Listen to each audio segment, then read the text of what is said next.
साईं राम। मैं अनुभूति आप सभी लोगों का हार्दिक अभिनंदन करती हूँ साईं अनुभूति चैनल में।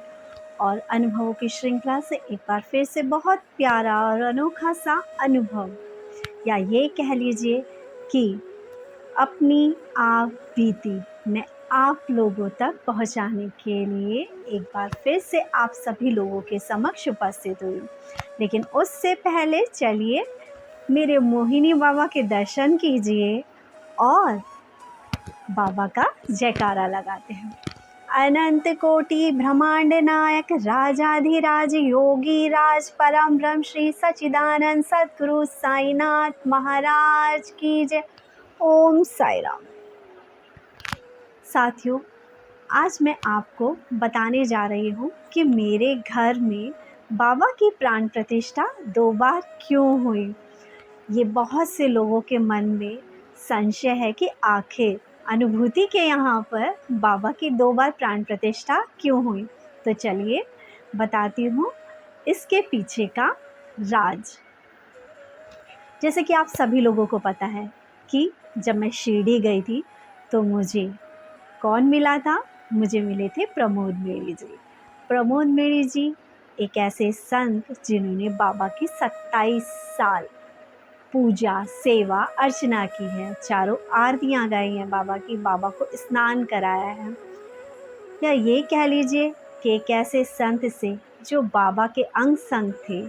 मैंने शिरडी जाके बाबा से बाबा को मांगा और कहा, बाबा यूँ सिंहासन पे मत बैठे रहना, आपकी बेटी आई है, मिलने तो आपको आना पड़ेगा। और बाबा ने रची लीला और मुझे मिला दिया प्रमोद मेड़ी जी से।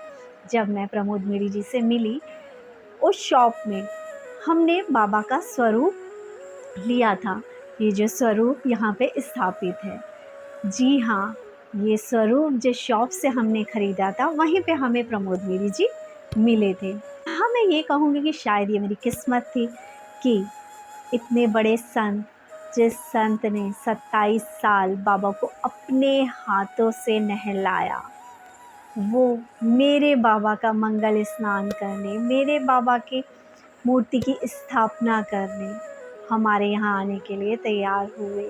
कहा जाता है कि ऑल ओवर इंडिया जहाँ जहाँ साईं मंदिर की स्थापना होती है वहाँ प्रमोद मेड़ी जी ज़रूर जाते हैं। तो बस मेरे छोटे से घर को मंदिर बनाने के लिए मेरे साईं ने प्रमोद मेड़ी जी को मेरे घर भेज दिया। और हुआ कुछ यूँ कि हमने डिसाइड किया था कि 3 तारीख को बाबा की प्राण प्रतिष्ठा होगी। लेकिन उस समय हम में से किसी को भी ये ध्यान नहीं था कि उस टाइम से श्राद्ध शुरू होने वाले हैं।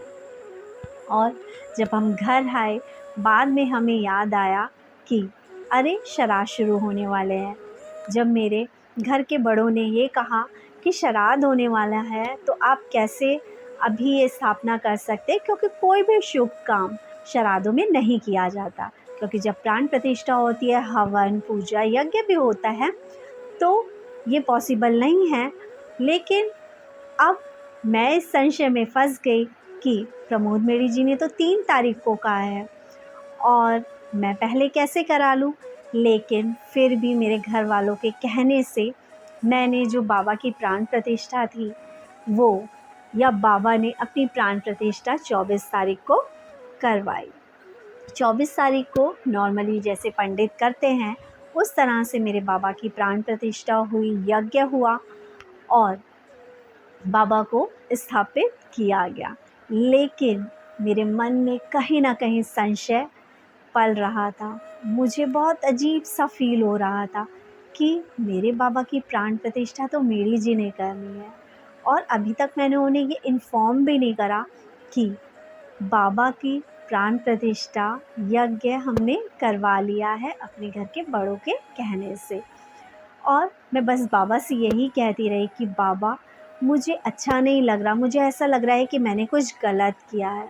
मेरी आंखों में उस वक्त आंसू भी होते थे जब मैं बाबा से कहती थी, क्योंकि मुझे कभी भी किसी से झूठ बोलना किसी चीज़ के लिए बिल्कुल अच्छा नहीं लगता, या किसी को किसी धोखे में रखना अच्छा नहीं लगता। लेकिन ये कराना भी ज़रूरी था, क्योंकि कहा जाता है कि हिंदू रीति के अकॉर्डिंग श्राद्धों में कुछ भी शुभ काम नहीं होता। मैंने इस बात के लिए एक दिन मेरी जी को भी फ़ोन किया था, तो मेरी जी ने मुझे बोला, "तू बाबा को मानती है ना? तू क्या पूजा नहीं करती?" तो मैंने कहा, "मैं तो करती हूँ।" तो उन्होंने बोला, "मैं भी करता हूँ। जो बोल रहा है उसे बोलने दो, हम 3 तारीख को ही प्राण प्रतिष्ठा करेंगे।"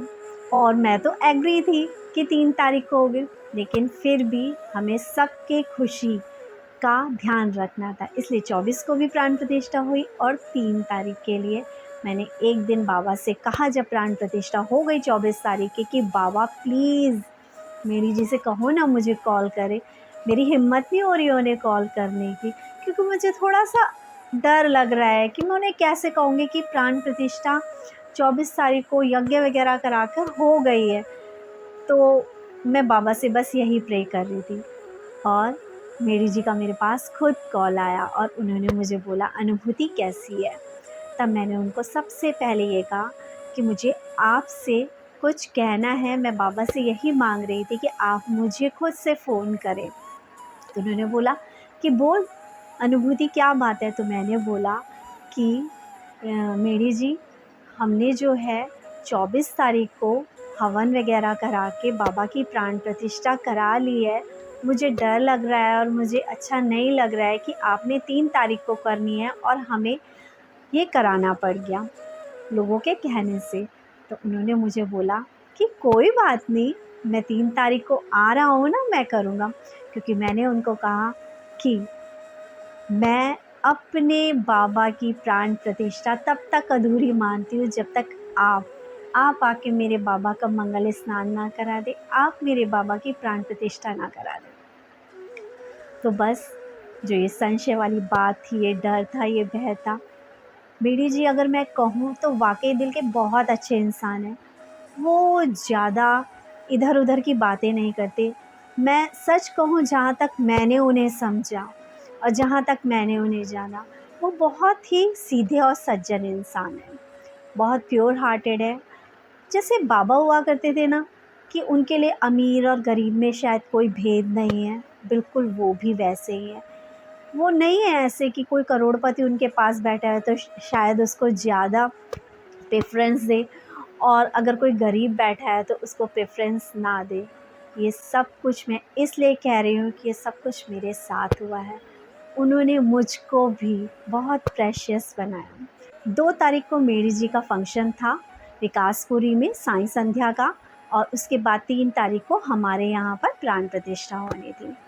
3 तारीख के दिन के लिए मैं इतनी एक्साइटेड थी कि मेरे घर में मेरे साईं आएंगे। मेरे घर में जिसको मैंने बाबा से मांगा था कि बाबा मुझसे मिलने आना, वो साईं रूप में मेरे घर आएंगे। मुझे ऐसा लग रहा था कि क्योंकि मैंने मेरी जी को बाबा के रूप में देखा, बाबा के रूप में माना, तो मुझे ऐसा लग रहा था मेरे इस घर में सीढ़ियाँ चढ़ेगा मेरा साईं और वो आएंगे। आपको मैं यहाँ ये और बता दूँ, यहाँ आने से पहले 3 तारीख से पहले उन्होंने मुझे और फ़ोन किया और मुझसे ये भी पूछा कि बता अनुभूति, मैं तेरे लिए क्या लाऊं? बता अनुभूति, कुछ लाना है क्या? उन्होंने बहुत सारी चीज़ें मुझे ऐसी गिनवाई कि तेरे लिए ये लाना है, तेरे लिए ये लाना है। मैंने बस ये कहा कि बस आप आ जाओ, मेरे लिए इतना काफ़ी है। लेकिन फिर भी कहते हैं ना कि मैंने उन्हें बाबा की तरह माना, मैंने उन्हें बाबा की तरह पूजा, मैंने उन्हें बाबा की तरह समझा, तो शायद उन्होंने भी मुझे अपनी बेटी की तरह ही समझा, अपनी बहन की तरह ही समझा।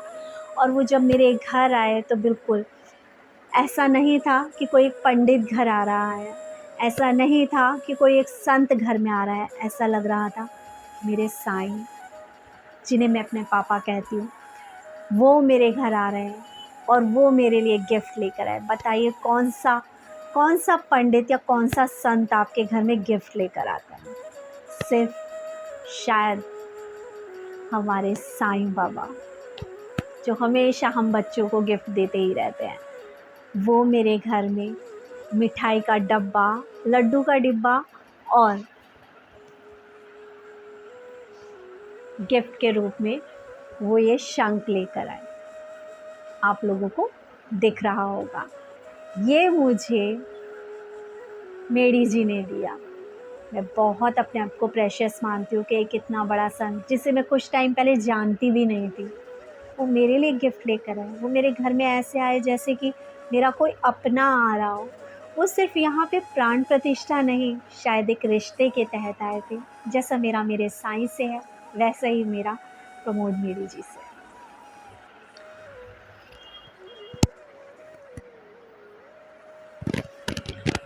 इसके अलावा जब उन्होंने बाबा का स्नान कराया तो वाकई यहाँ जो जो बैठा था वो ये सोच के हैरान था कि हमने तो कभी ऐसी पूजा देखी नहीं।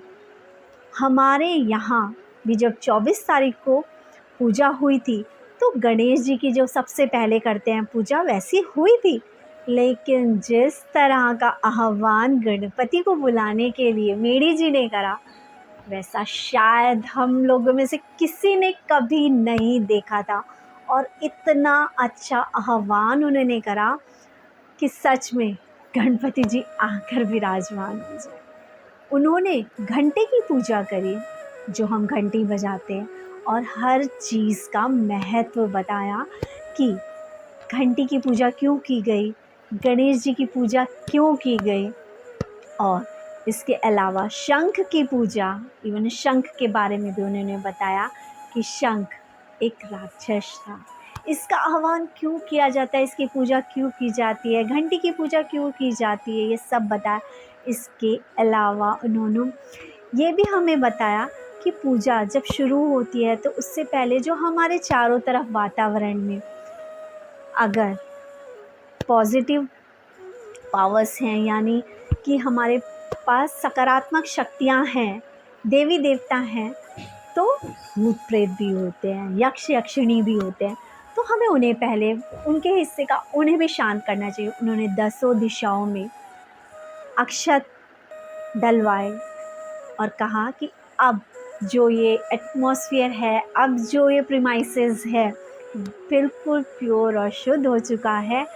अब हम बाबा को आह्वान करते हैं, बाबा की प्राण प्रतिष्ठा करते हैं और बाबा के इस स्वरूप में प्राण डालते हैं। यकीन मानिए आप, मेरे घर का जो माहौल था ना, वो इतना अच्छा था, इतना अच्छा था कि आपको मैं एक्सप्लेन नहीं कर सकती। हमारे साईनाथ वाकई फील हो रहे थे कि वो मेरे घर में चारों तरफ है। मेरे घर में बहुत सारे देवी देवताओं के दर्शन हो रहे थे। लोगों ने बाबा को कैप्चर किया मेरे घर पे, और अनिल जी ने लाइव किया था। हमें तो शायद पता भी नहीं चलता इतना। अनिल जी ने लाइव किया और लोगों ने खुद कैप्चर किया कि बाबा मेरे घर का जो दरवाज़ा है उस पर बाबा का फेस उभर कर आ रहे हैं, बाबा खड़े वाले स्वरूप में है, बाबा का द्वारका माई का जो स्वरूप है उसमें भी माला के बीच में बाबा नज़र आ रहे हैं। जिधर देखो हमें फ़ील हो रहा था, और क्यों ना फ़ील होता, बाबा का जो मंगल स्थान एक तरह से बाबा का सबसे बड़ा सेवक कर रहा था।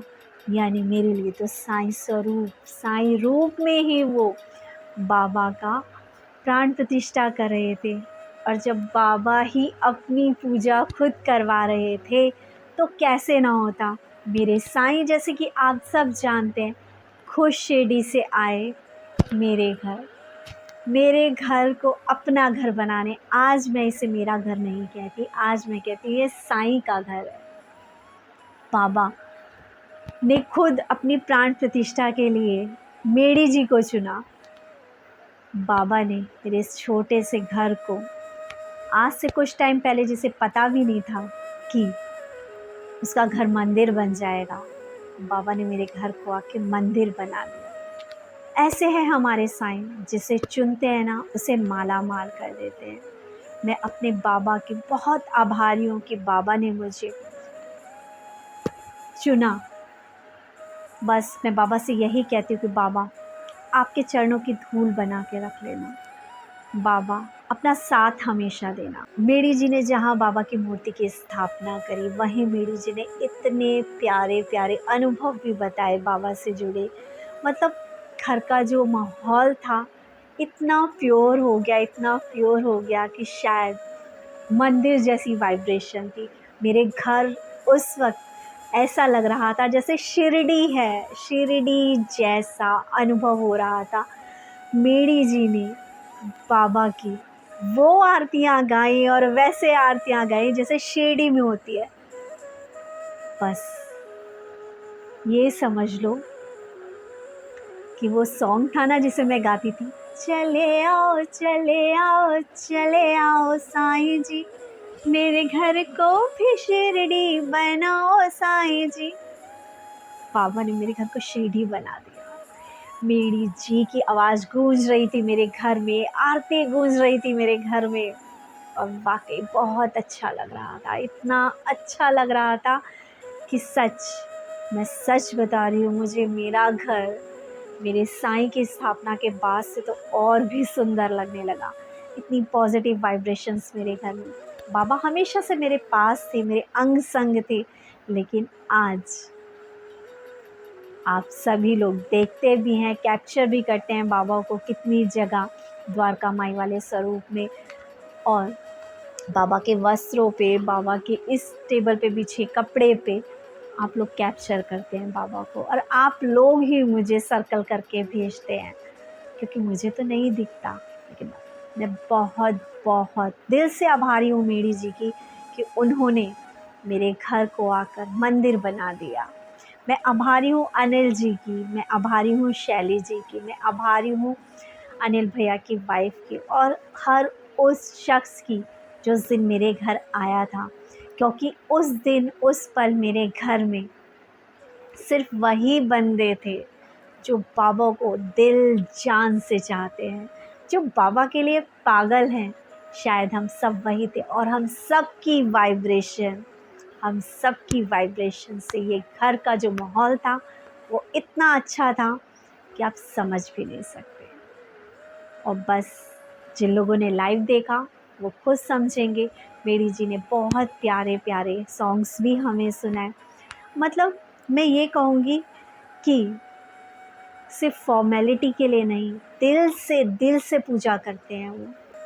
और शायद वो संत पैसों को वैल्यू नहीं देता, वो इंसानों को वैल्यू देता है, वो रिश्तों को वैल्यू देता है। आज तक जब भी मैंने उन्हें फ़ोन किया होगा, उन्होंने हमेशा उठाया होगा, और जबकि मैंने उनको यही बोला होगा कि मैं आपका ज़्यादा टाइम नहीं लूँगी, क्या मैं आपसे बात कर सकती हूँ, तो उन्होंने हमेशा मुझे बोला, हाँ अनुभूति बोलना।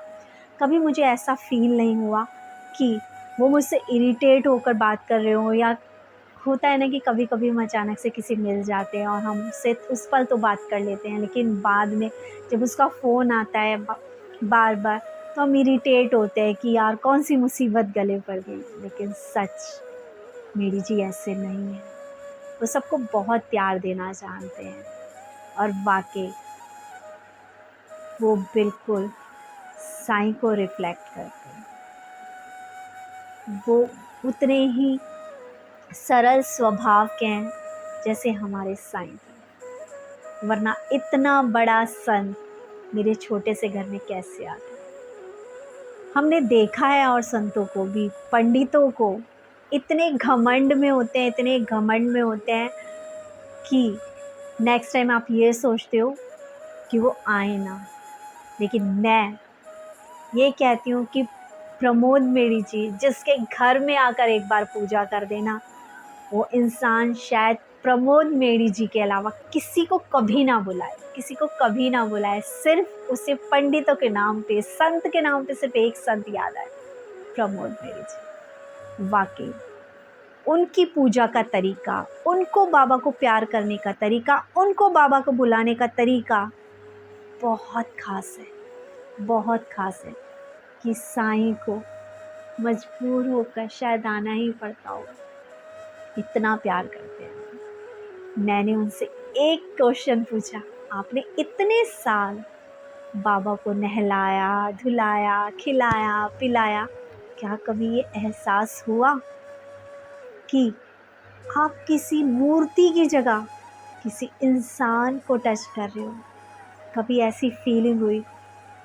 यहाँ क्योंकि मुझे परमिशन नहीं है कि मैं वो अनुभव आपको बताऊँ, लेकिन सिर्फ इतना ज़रूर कहूँगी, ज़िंदगी में मौका मिला तो मेरी जी के द्वारा ही आपको वो अनुभव सुनाऊंगे।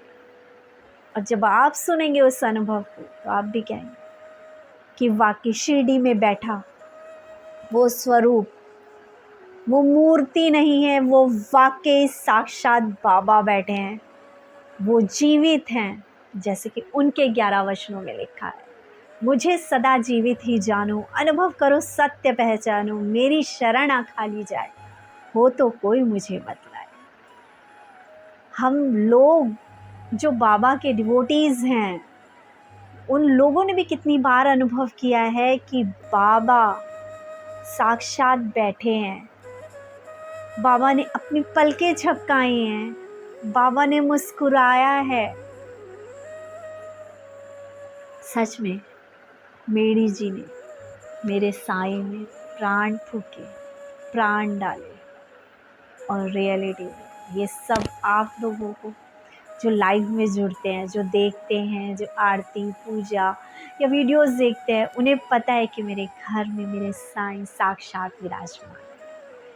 पहले भी जब मैं बाबा के अनुभव सुनाती थी, बाबा आकर सोफे पे कुशन पर आ जाते थे, मेरे साथ बैठकर बाबा अनुभव सुनाते थे। बस बाबा से इतना ही कहती हूँ कि बाबा हमेशा अपना प्यार भरा हाथ मेरे मस्तक पे रखना, मेरा हाथ कभी मत छोड़ना साईं, मेरा साथ कभी मत छोड़ना साईं। आप सभी से कहती हूँ, बाबा से बाबा को मांगो।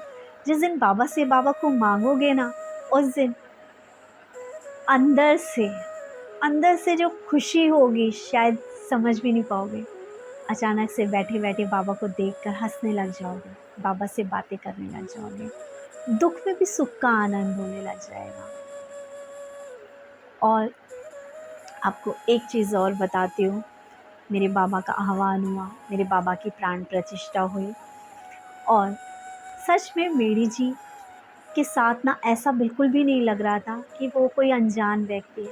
मेरे छोटे घर में इतना कंजस्टेड से जगह में भी वो सारी चीज़ें इस तरह से कर रहे थे जैसे कि कोई अपने घर में करते। मुझे नीचा दिखाने की कोशिश नहीं कर रहे थे, जबकि मैंने और पंडितों को देखा है वो हर चीज़ के लिए किस तरह से करते। इवन उन्होंने तो पूजा सामग्री तक नहीं मंगाई मुझसे ज़्यादा।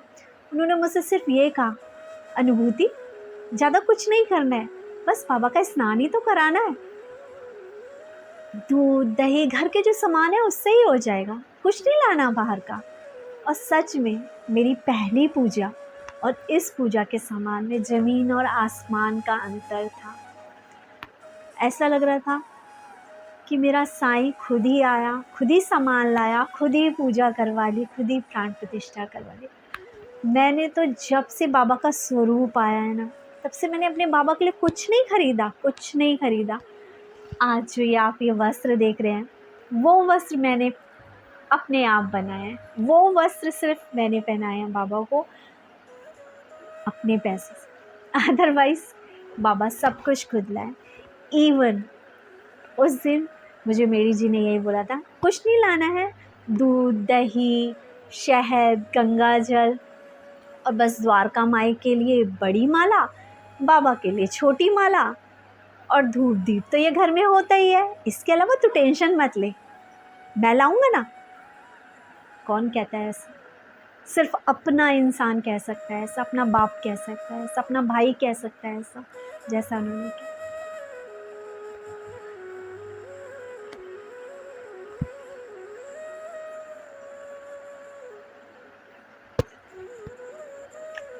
मैं शायद भावुक हो रही हूँ, लेकिन सच, भावुक क्यों ना हो, जिसके घर में बाबा ने अपने काम खुद ही करा लिए। शायद मैं तो यही कहती हूँ, ना मेरी औकात बाबा को ख़रीदने की थी, ना मेरी औकात कुछ कराने की थी, ये सब कराने वाले बाबा है। बाबा को आना था मेरे घर, इसलिए बाबा आ गए। बाबा को करानी थी प्राण प्रतिष्ठा, इसलिए इस तरह का फोरम तैयार कर दिया। मुझे नहीं पता था कि प्राण प्रतिष्ठा होती है, मुझे नहीं पता था कि इस तरह से सब कुछ होता है। बस जो भी समझ में आया वो किया। और स्पेशल थैंक्स टू मेरी जी, अनिल भैया एंड भाभी और शैली आंटी। ये 4 शख्स मेरी ज़िंदगी के इतने प्रेशियस हैं, इतने प्रेशियस हैं। और सच इन तीनों पे ही बाबा की इतनी अनुकंपा है, इतनी कृपा है कि जब अगर ये लोग मेरे घर में बैठे होते तो बाबा कैसे ना आते, कैसे ना आते हमारे साई आते। बस आप लोगों के लिए एक खुशखबरी है। नेक्स्ट वीडियो में मैं वो आपको बताऊंगी कि यदि आप लोगों में से कोई भी व्यक्ति बाबा का मंगल स्नान, सत्यनारायण की कथा, प्राण प्रतिष्ठा, साई संध्या कुछ भी यदि मेरी जी से करवाना चाहता है तो उससे रिलेटेड इन्फॉर्मेशन मैं आपको नेक्स्ट वीडियो में दूँगी। और अब आप सब लोग खुश हो जाइए कि मेरी जी हम सब लोगों के साथ, हम गरीबों के साथ, हम अमीरों के साथ, हम साईं भक्तों के साथ होंगे।